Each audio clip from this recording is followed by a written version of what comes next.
All right, let's get right into one of the most pressing questions for anyone who lives or works high above the ground. If a fire breaks out in your high-rise building, what's the smartest thing to do? Well, it turns out the answer is way more complicated and a lot more controversial than you might think. So picture this. The fire alarm is shrieking. The official advice, that little sign in the hallway says, "Stay put." But then you hear it, pounding footsteps in the hall. You peek out and see your neighbors making a run for it, heading straight for the stairs. Your gut, your every instinct, is screaming at you to get out. This isn't just some hypothetical scenario. It's the very core of the Great Evacuation Dilemma. So to really get to the bottom of this, here's how we're going to break it down. We'll start with the dilemma itself, then dig into the human psychology behind it, see how researchers put it all to the test, look at what the data says actually saves lives, and finally, explore what this all means for the future of how we build. Okay, let's kick things off with that fundamental clash. The official, engineered plan versus, well, us. What real people do when things get scary. You've basically got two completely different playbooks here.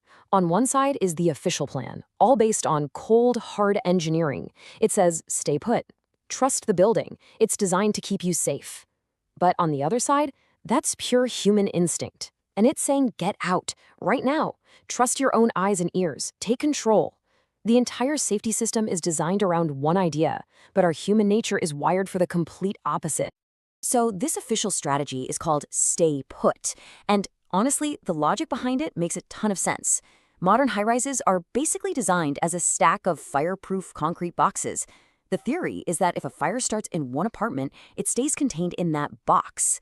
This idea, compartmentalization, is what should allow everyone else to just shelter safely where they are without clogging up the stairwells. But if the engineering is supposed to be so solid, why do so many of us just not buy it? What's going on that makes people want to ignore the advice and make a run for it? Well, it's not just some random feeling. Research points to some very specific reasons. Major tragedies, of course, have seriously shaken public confidence. Then there's that powerful social pressure. When you see your neighbors running, it's incredibly hard not to follow. And underneath it all is that little nagging question. Can I really trust this building to work the way it's supposed to? And look, this isn't speculation. This quote from the research lays it out in black and white. When researchers actually talked to residents, they found that trust in the stay put advice was, and I'm quoting here, very low. That distrust is directly tied to seeing real-world disasters where the safety systems failed with catastrophic results. So we have a plan that absolutely relies on trust in a public that, for very understandable reasons, has lost it. To figure out what really keeps people safe, researchers had to run the ultimate stress test without ever putting a single real person in harm's way. What they did was brilliant. They built entire high-rise buildings inside a computer. And then they filled these virtual towers with thousands of virtual residents. Digital people programmed to act just like us, with different ages, mobilities, and reactions. Think of it like a giant, super serious video game, where the goal is to figure out how to save lives. Here's how it worked. First, they built all kinds of virtual towers, from just a few floors to massive skyscrapers. Then they added a realistic mix of people. Now, here's the crucial part. They didn't just simulate a small fire. They simulated the worst-case scenario, a fire that spreads and starts blocking escape routes. Then they just ran the simulation again and again and again, changing one thing at a time to see what actually worked. And this is where things get fascinating. After running hundreds of these virtual disasters, the data started to paint a very clear picture about what truly makes a difference when everyone is trying to get out. First up, one of the biggest, most heated debates in building safety today, the single staircase.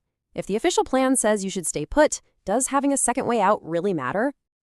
The data from the simulations is just crystal clear. In a situation where everyone evacuates, adding a second staircase is an absolute game changer.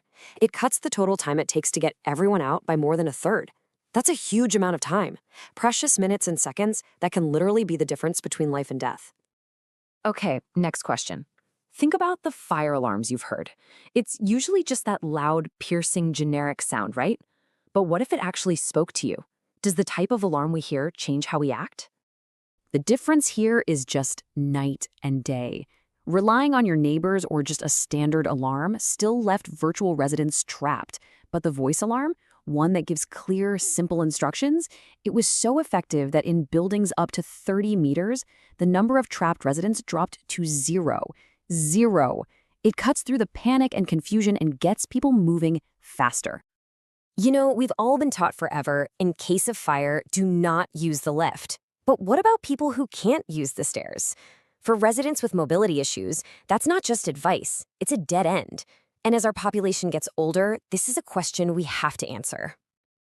Now, this is one of the most interesting findings. It turns out that using special evacuation lifts doesn't just help the people who absolutely need them, it helps everybody. By giving those with mobility issues a safe way out, you free up the stairwells for everyone else. There's less congestion, less of a bottleneck. The result? The whole building gets evacuated faster.